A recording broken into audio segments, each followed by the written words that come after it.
आप अपने सत्कर्म को भी कर रहे हैं और आप अपने धर्म को भी भली-भाँति जानते हैं। तो इस संस्कृति को धारण करके चलना चाहिए। बहुत अच्छी बात है गृहस्थ में रह के संत सेवा और धर्म का प्रचार, ये बहुत अच्छी बात है। इस संस्कृति को धारण करना चाहिए। जब तक देह का भान रहता है, जब तक ईश्वर नहीं मिलते, ये नहीं कि संसार का भान छोड़ने से ही तुम्हें ईश्वर मिल जाए। जब तक देह का भी भान नहीं छूटेगा, जब तक ईश्वर नहीं मिलता है, तो हम कैसे बोल दें तुम्हें देह के साथ ईश्वर मिल जाएंगे। तो हमारे गुरुजी ने आदेश दिया है कि अब आप एकांत में जाकर कहीं भजन कर सकते हो, परंतु इसके बारे में मुझे जानकारी नहीं कि हमको क्यों बोला एकांत में जाने के लिए। शायद हमारे अंदर कोई योग्यता उनको दिख रही हो जो हमको नहीं दिखी हो। मन इंद्रियां जो संसार की ओर डोलते हैं, इनको तुमने समेट के कछुआ की भांति अपने अंदर समेट लिया है, तो आप घर में भी रह के वो फल की प्राप्ति कर सकते हैं जो वनों में योगी जन प्राप्त करते हैं, वो घरों में भी तुम प्राप्त कर सकते हैं।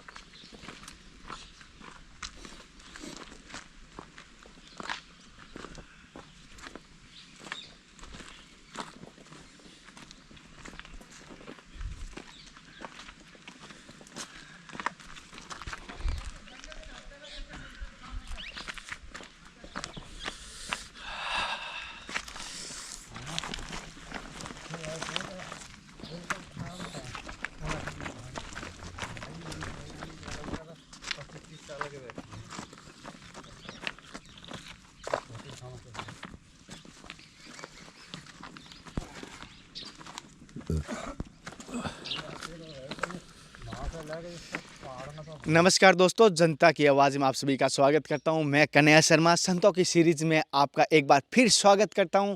हृदय की गहराई से आपका धन्यवाद कहता हूं कि आप संतों की सीरीज़ पसंद करते हो और सनातन धर्म के मार्ग पे चल रहे हो, इसलिए आपके सभी का धन्यवाद। और आज मैं संतों की सीरीज़ में आपको ऐसे संतों के दर्शन करवा रहा हूँ जो रामानंदी है, जंगल में अकेले एकांत में रहते हैं, बिना आवश्यकता की कोई चीज़ लेते नहीं हैं। साथ में किस प्रकार के महात्मा जी हमारे यहाँ पर साथ हैं, डॉक्टर साहब है जो वो आए, उनके माध्यम से उनके दर्शन होंगे, तो उनके लिए भी धन्यवाद कहना। उनसे पहले जानते हैं किस प्रकार के महाराज जी हैं वो। ये डॉक्टर साहब, पहले तो आपका राधे राधे। जी राधे राधे। किस प्रकार के महाराज जी हैं ये?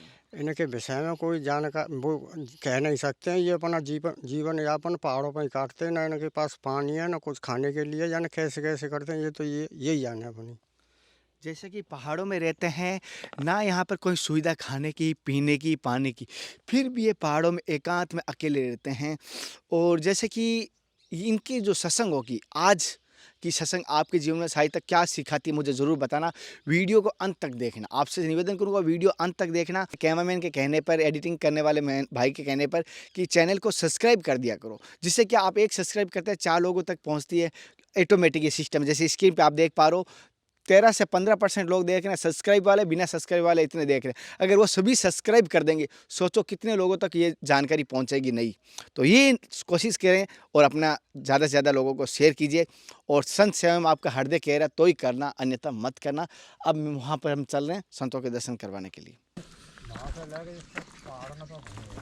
अच्छा, ठीक है। यहाँ पर मिले भक्तिदास मिले, एक वो गीत है ना बंगाली वाला, वो वहाँ पर मिले। हाँ भी मेरी तेरे दर्शन हो गए, अभिलाष आ रहे मेरी तो पहले से 7 साल को घर जब इतने आस्था ही आ रहा है।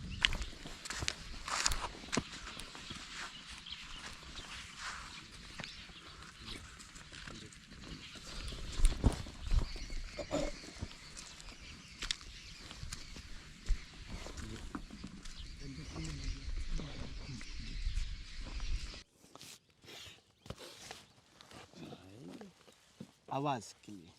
ये तो आवाज़ कैच करेगा। महाराज जी, आपका शुभ नाम? हमारा शुभ नाम गिरिराज दास है। अच्छा, आपके गुरु जी का नाम महाराज जी? श्री श्री 108 श्री राम जी दास त्यागी, ये बरसाने धाम रहे थे हमारे गुरु महाराज। अच्छा महाराज जी, क्या आप बाल्यावस्था से सन्यासी है या गृहस्थ का जीवन पालन करते हैं? नहीं, गृहस्थ तो नहीं, बाल अवस्था से ही समझो है। बाल्यावस्था से। जी। महाराज जी, जैसे कि एक आप बाल्य अवस्था से आज तक है, तो आपके जीवन का थोड़ा अनुभव बताइए, किस प्रकार का अनुभव रहा है भक्ति मार्ग हमारे का? गुरुजी ने जो हमको शिक्षा दी है वे वही मैं आपके सामने बोल रहा हूँ। हमारे गुरुजी ने कहा कि साधु बनने से पहले प्रथम इच्छाओं का आगमन मेटो। कोई सांसारिक इच्छाएं नहीं बैरागी का अंदर होनी चाहिए। यदि इच्छाएं चलें तो इन इंद्रियों मन इंद्रियों को समेट कर अपने अंदर चित्र करना चाहिए और भगवान का भजन करना चाहिए। जो हमें गुरु महाराज से मंत्र मिला मैं उसी का सुमिरन करता और मुझे कुछ नहीं मालूम है। अच्छा। महाराज जी, जैसे कि भगवान को प्राप्त करने के लिए क्या हमें वैराग्य लेना ज़रूरी है, या मैं हम जैसे इसी जीवन में ऐसे प्रकार जीते हुए चाह। देखिए, वैसे इतनी तो जानकारी नहीं है कि आप भगवान को प्राप्त करने के लिए वैराग्य ही जरूरी धारण करना पड़े, ऐसा तो शास्त्र ने नहीं बताया है। भगवान तो गृहस्थ में भी रह के प्राप्त हो जाते हैं। बहुत से शास्त्र पुराणों में भी आता है कि तुम्हारे जैसे गृहस्थ लोगों ने भी भगवान को गृहस्थ में भी प्राप्त किया है, परंतु स्थिति बनानी पड़ती है। कहने का तात्पर्य ये है अगर तुम घर गृहस्थ में भी उलझे हुए हो तो उसमें आसक्ति नहीं होनी चाहिए। कहने का तात्पर्य ये है कोई भी कर्म करो ईश्वर के लिए करो। आसक्तियों को समाप्त कर देने से ही ईश्वर की प्राप्ति हो जाती है। और जब आसक्ति हमारी लगी संसार में तो कदाचित हमारी मूर्खता है कि ईश्वर तक हम पहुंच गए हैं। महाराज जी, जैसे अपने आसक्ति को आप बात करो, ये किस प्रकार हमारे मन में, हमारे हृदय में बिठा सकते हैं? देखिए, इच्छाएं आ जाती हैं इसमें। जब तक तुम्हारी इच्छाओं का आगमन रहेगा, जब तक आसक्ति संसार को रहेगी, और जब इच्छाएं नहीं रहेगी किसी प्रकार सिवाय ईश्वर के, तो तुम्हारी इच्छाओं का आगमन मिट जाएगा। और जब तक कुछ नहीं है। जैसे महाराज जी, इच्छाओं को जैसे मैं मेरी अपनी निजी बात बता रहा हूँ। इच्छाओं को जैसे मैंने अभी कैसे, जैसे गृहस्थी का इच्छा थी कि गृहस्थी का पालन करूँ, तो मैं जैसे संत सेवा करता हूँ, तो मैंने गृहस्थी जीवन को भी एक संत संप्रदाय से जोड़ लिया कि भाई संतों की सेवा कर सकता हूँ, तो अपनी पत्नी और बच्चों की संतों की भांति सेवा करूँ। तो क्या वो इच्छा मर गई, या मेरे किस प्रकार रहेगी? वो आपके एक जीवन में सत्कर्म है। आपका सत्कर्म हो रहा है, गृहस्थ का पालन भी हो रहा है, गृहस्थ धर्म भी हो रहा है। कर्म भी योगी बनना चाहिए।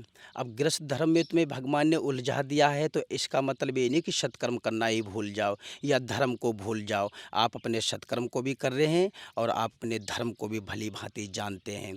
तो इस संस्कृति को धारण करके चलना चाहिए। बहुत अच्छी बात है गृहस्थ में रह के संत सेवा और धर्म का प्रचार, ये बहुत अच्छी बात है। इस संस्कृति को धारण करना चाहिए। महाराज जी, एक छोटी सी मैं चाहता हूँ कि मेरे हृदय में एक इच्छा होती है कि क्या मैं जीवन में इस साक्षात शरीर के साथ कभी ठाकुर जी के दिव्य रूप में दर्शन कर पाऊंगा, तो किस प्रकार करने की कोशिश करूं? मेरी इच्छा है हृदय से। देखिए, ये तो मैं आपको नहीं बता सकता हूँ कि शरीर के जरिए तुम भगवान के दर्शन कर लो। वैसे शास्त्र तो यही बोलता है कि देह का त्यागी। जब तक देह का भान रहता है, जब तक ईश्वर नहीं मिलते। ये नहीं कि संसार का भान छोड़ने से ही तुम्हें ईश्वर मिल जाए। जब तक देह का भी भान नहीं छूटेगा, जब तक ईश्वर नहीं मिलता है, तो हम कैसे बोल दें तुम्हें देह के साथ ईश्वर मिल जाएंगे? हाँ, महाराज जी, प्रश्न ही नहीं उठता है इसका। जैसे महाराज जी, देह को छोड़ेंगे तो फिर किस प्रकार छोड़ सकता हूँ? मैं देह को भी छोड़ना तैयार हूँ। आत्मा चेतना ईश्वर अंश जीव अविनाशी चेतन अमल सहज सुकुरासी। ये चैतन्य है, ईश्वर अविनाशी है। ईश्वर जो अंश है, जो ईश्वर है, इसके जरिए तुम्हें ईश्वर से भेंट हो सकती है। परमात्मा आत्मा, आत्मा का मिलन परमात्मा से होता है। देह के साथ मिलन नहीं हो सकता है, आत्मा के साथ मिलन हो सकता है। आत्मा को जागृत करके रखना है। आत्मा से सारी संसार की आसक्ति छुड़ानी है, सुई नहीं आत्मा से। जैसे कि अभी मैं माफी चाहूँगा, तो हृदय और कि कैसे मैं आत्मा को, कैसे मैं देह को छोड़ूं, मुझे वो मार्ग बता दीजिए महाराज जी थोड़ा सा। मेरे जैसे और भी कोई भाई है जो इस मार्ग में उलझे हुए मकड़ी की जाल की तरह उसमें खुद फंसते जा रहे हैं। देखो, संत महापुरुष कहते हैं कि कल जो केवल नाम आधारा, सुमिर सुमिर नर उतरे पारा। सिर्फ सुमिरन करते जाओ। अगर सुमिरन तुम्हारा दृढ़ हो गया है तो अवश्य ईश्वर की कृपा होगी। अब जो तुम्हारा सुमिरन ही नहीं हो रहा है तो ईश्वर की कदाचित कृपा नहीं हो सकती है। पहले सुमिरन करो। एकदम तुमको हम ध्यान साधना नहीं बता सकते हैं, एकदम चिंतन की स्थिति में आपको नहीं बता सकते हैं। प्रथम सुमिरन, पहली स्थिति सुमिरन। खूब भगवान का सुमिरन करो। जो सुमिरन की स्थिति तुम्हारी बन जाएगी हमेशा, तो ईश्वर की अवश्य कृपा होगी। कई शास्त्र पुराण पढ़ने से सिर्फ आदमी ज्ञानी हो सकता है, शास्त्रों का बोध हो सकता है, परंतु भजन करने से आत्मज्ञान होता है। खूब भगवान का भजन करना चाहिए, यही हम करता हूँ और मुझे कुछ नहीं आता जाता है मेरे भाई। जैसे कि महाराज जी ने कहा, एक बड़ी बात मुझे आज सीखने को मिली है और सभी से कहूँगा जो साधना कर रहे हैं। जैसे मैं घर को त्यागा है कोई बात नहीं, और घर को संतों के रूप में माना है, तो मैं चाहता कि उनका भी पालन हो जाए। जैसे संतों की सेवा कर सकता हूँ तो उनकी भी सेवा मैं कर सकता हूँ। जैसे फिर भी उन्होंने कहा जैसे देह का भी त्याग करना चाहिए। ये बड़ी बात है कि सत्य बात है, देह देह को त्यागना ही नहीं है, देह अभिमान, देह का जो अभिमान है। हमारे गुरु महाराज कहते हैं आजकल देह पूजा जारी हो गई है और देह पूजा छूट गई है। सत्य तो है। देह पूजा की तैयारियां हो रही हैं, देह पूजा में लगे पड़े हैं जीव, और देह पूजा छूट गई। जिसने देह पूजा को छोड़ दिया वही देह पूजा करेगा। देह अभिमान छोड़ना, इसका किसी प्रकार से अभिमान नहीं होना चाहिए। ज्ञानी वही है सबको। देखिए, एक बार विदुर जी ने युधिष्ठिर से पूछा कि युधिष्ठिर ये बताओ सबसे आश्चर्य की बात क्या है। तो युधिष्ठिर ने कहा है कि हर इंसान मरना आसन पे बैठा, हर इंसान को जानकारी कि हमको मरना है, फिर भी कितनी निर्भय होकर जी रहे हैं, इससे आश्चर्य की बात क्या हो सकती है। तो सबको मरना है, तो चेत हो जाना ही ज्ञानी है कि हमको मरना है। तो इसका देह का अभिमान अवश्य छोड़ देना चाहिए। इसका कोई पता नहीं कब इसकी सांसें पूरी हो जाएं। नहीं, ये देह अभिमान जरूरी नहीं कि इस देह का त्याग करके आत्मा के साथ परमात्मा से मिला जाए ना। अभी आपने इससे पहले प्रश्न बोला कि मैं इस देह के साथ मिल सकता हूँ, कदाचित मिल सकते इस देह के साथ, परंतु जब तक अभिमान रहेगा इस देह का, जब तक नहीं मिल सकते। अभिमान को त्यागना है, देह को नहीं त्यागना है। देह रूपी अभिमान को त्याग। अभिमान, हाँ। जैसे महाराजन का देह रूपी अभिमान को त्यागना है। महाराज जी, एक छोटी सी मैं जानना चाहता हूँ कि जैसे आपके बड़े बड़े आश्रम हैं आज भी आपके गुरु जी के पास और गुरु भाइयों के पास, लेकिन आपने ये जंगल क्यों पाया, ये जंगल में क्यों निवास करो, क्या कारण है कि जो आपको जो आश्रमों में नहीं मिल रहा है वो जंगलों में मिला है, वो मुझे जानना चाहता हूँ। ये स्वयं का मेरा निर्णय नहीं है, ये हमारे गुरु जी का आदेश है। पहले हम गुरु जी के सन्निधि में ही रहते थे, तो हमारे गुरु जी ने आदेश दिया है कि अब आप एकांत में जाकर कहीं भजन कर सकते हो। परंतु इसके बारे में मुझे जानकारी नहीं कि हमको क्यों बोला एकांत में जाने के लिए।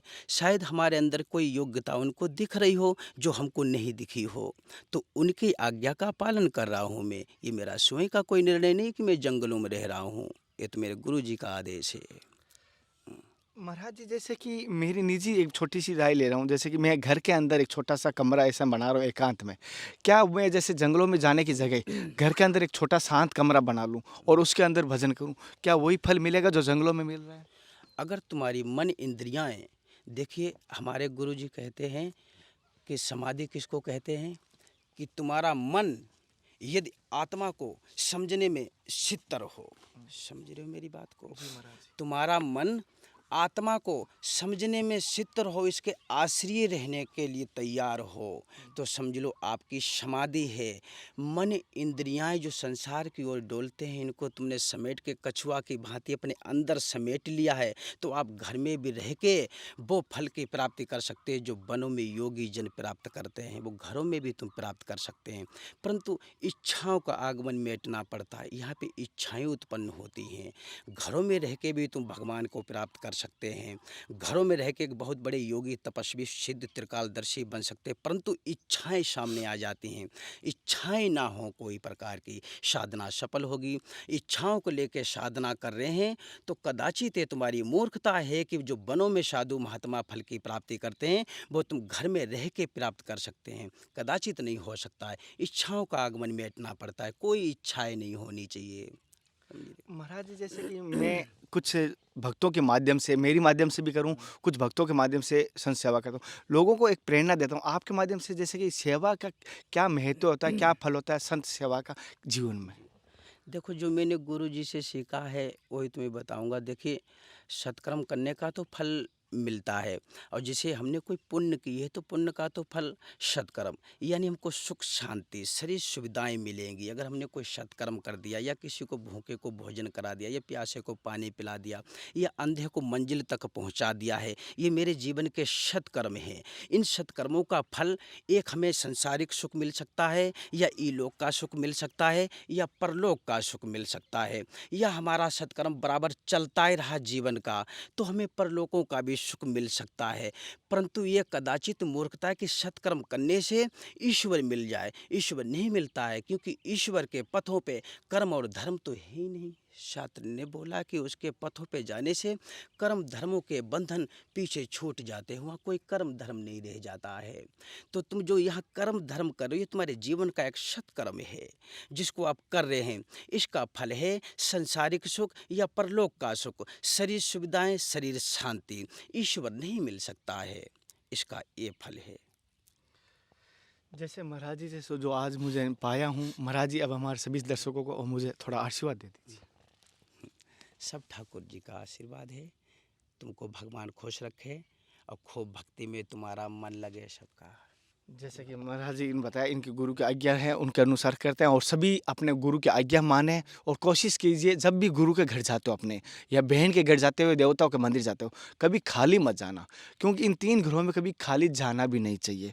और गुरु को प्रसन्न करने से पहले अपनी माता को प्रसन्न जरूर करना, क्योंकि अगर माता की कृपा प्राप्त हो जाएगी तो सत्य ही कहूँगा आपकी गुरु की कृपा प्राप्त हो जाएगी। अन्यथा गुरु तो अंतर्यामी है, आपको पहले से जान चुके हैं। जो माँ को ठग के आया है वो गुरु को भी ठगने चाहेगा। तो महाराज जी के विचार किस प्रकार के लगे मुझे ज़रूर बताना, इनकी सत्संग कैसी लगी मुझे ज़रूर बताना। फिर मिलते हैं नए संत महात्मा के साथ, तब तक जय हिंद, वंदे मातरम, हर हर महादेव, जय श्री कृष्णा, जय श्री राधे। हे नाथ, हे मेरे नाथ, मैं आपको भूलूं नहीं।